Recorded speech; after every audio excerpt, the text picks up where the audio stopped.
Il est très facile d'utiliser un dictionnaire en ligne lorsque vous utilisez le browser Google Chrome. Voici comment faire.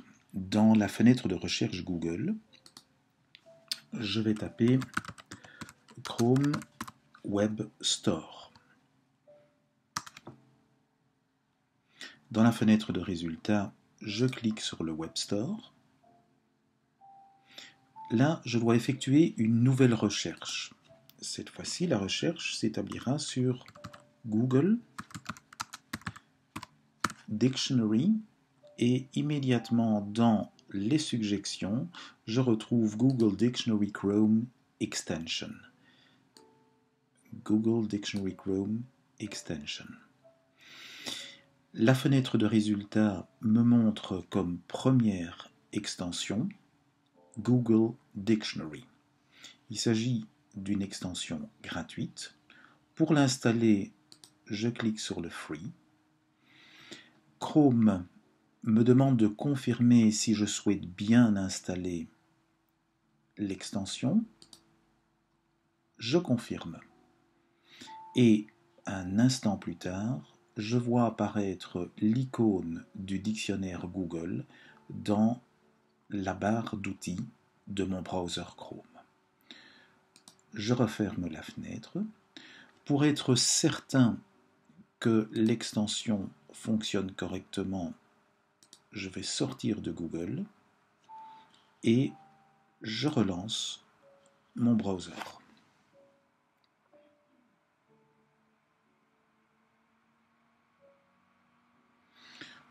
Je peux refermer cette fenêtre et je me retrouve face à un article dans The Guardian que j'étais en train de lire.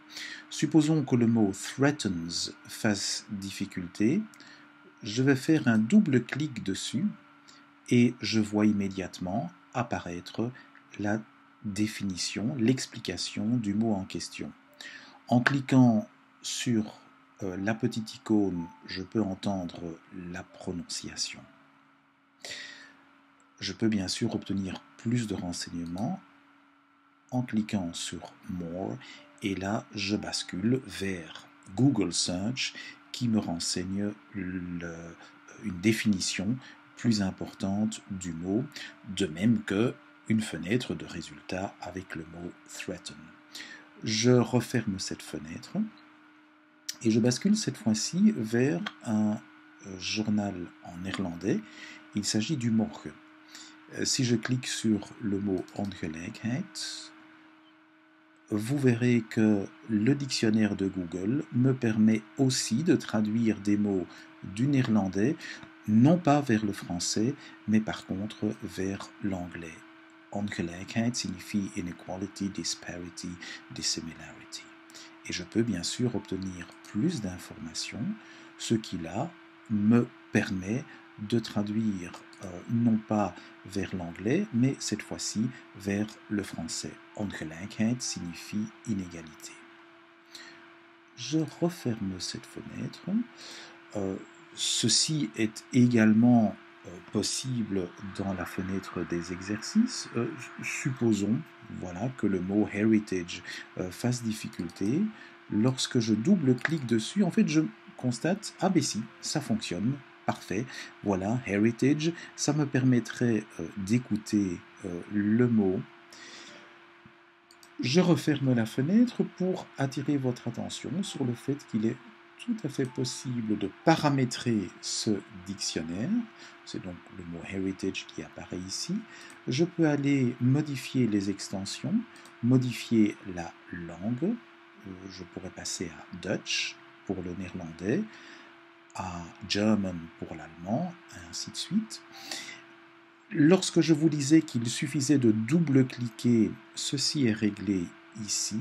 Je peux par exemple également dire que la définition doit apparaître au moment où je sélectionne un mot ou une phrase.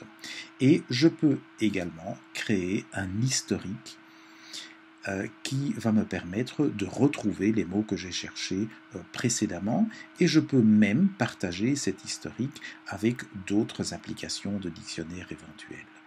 je sauve la configuration et je peux ainsi continuer à travailler. Bon travail à vous!